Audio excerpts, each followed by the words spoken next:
یا ایھا الذین آمنوا، اے ایمان والو، لا تقولوا رائنا، مت کہو رائنا، وقولوا انظرنا، کہو ہمیں دیکھو، واسمعوا، غور سے سنو، وللکافرین عذاب علیم، اور کافروں کے لیے عذاب دردناک ہے۔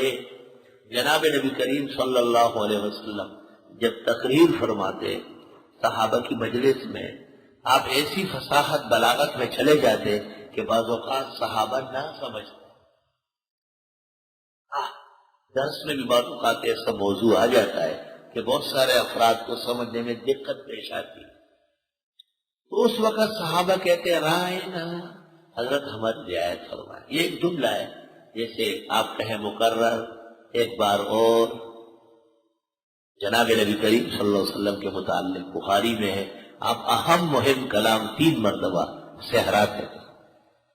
صحرانا، یہ میری اپنی اردو ہے، دہرانا تو ہے نا، جب دہرانا ہے نا تو صحرانا جو نا 3 دفعہ گیا نا، اذا تکلم تکلم بثلاث، آپ بعض اہم مہم کلام صحرا کہتے ہیں، 3 دفعہ فرماتے ہیں۔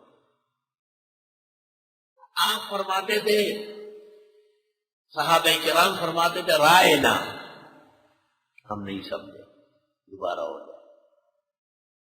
مجلس میں منافقین بیٹھے ہوتے تھے، یہود بھی چپکے سے آ کے سنتے تھے، وہ کہتے رائنا، رائی کہتے چرواہے کو، بھیڑ بکریاں چرانے والا، رائنا کی جگہ کہتے رائنا، وہ چرواہے ہمارے۔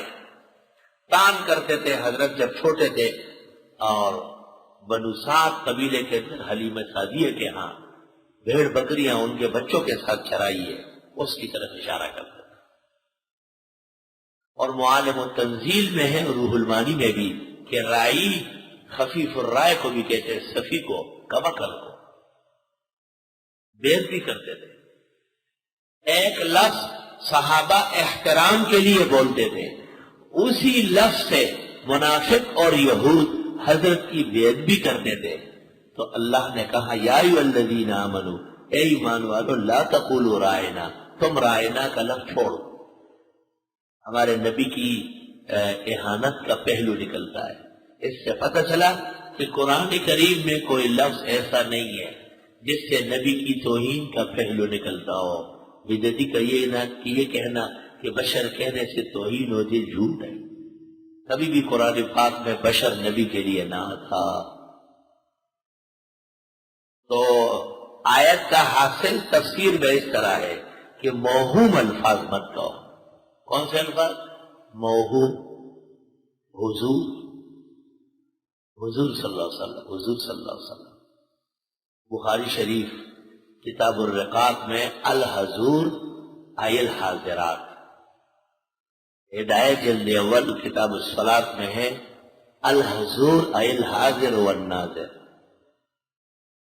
عارف اللہ شاہ اور شیخ القرآن غلام اللہ خان کا مناظرہ لاہور میں، حضرت صلی اللہ علیہ وسلم کے حاضر ناظر پر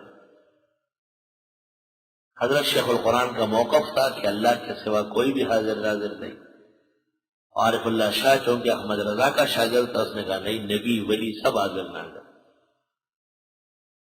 شرائط لکھی گئی تو شیخ القرآن کے قلم سے خیال نہیں تھا، حضور صلی اللہ علیہ وسلم نے کہا۔